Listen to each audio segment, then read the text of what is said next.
Are skills acquired in security beneficial or detrimental if you make the transition to law enforcement? That's a good question. I think it's kind of nuanced. I think it could go either way.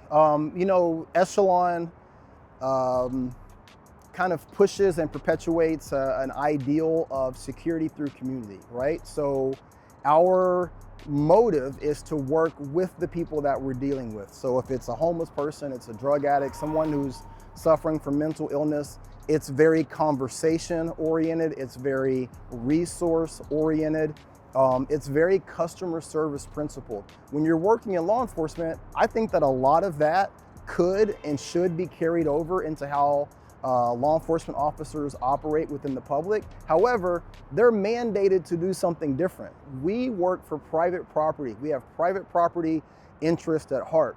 Law enforcement is operating at the behest of the state or the municipality or the city. And they're there to enforce laws, enforce fines, fees, taxes, all of these things to generate revenue. So the goals are different. They don't necessarily have to be super nice to you to give you a ticket because they're authorized to give you that ticket whether you want it or not.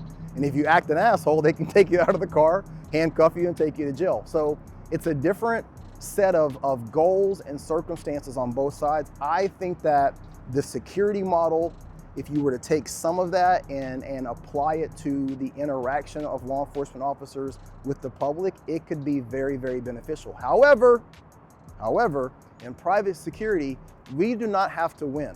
I can go to a situation and if a person is being belligerent, they're being upset, they're getting aggressive, I can disengage and I can leave that situation.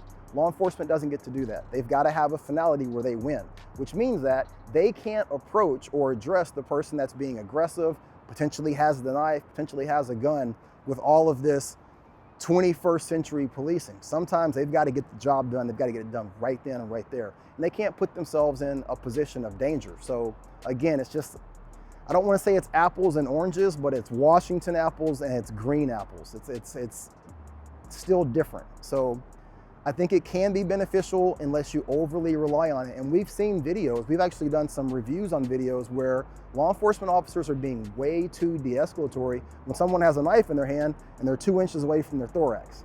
It's not the time to be having these conversations, you gotta act. So it can be beneficial, but at the same time, it can also be detrimental.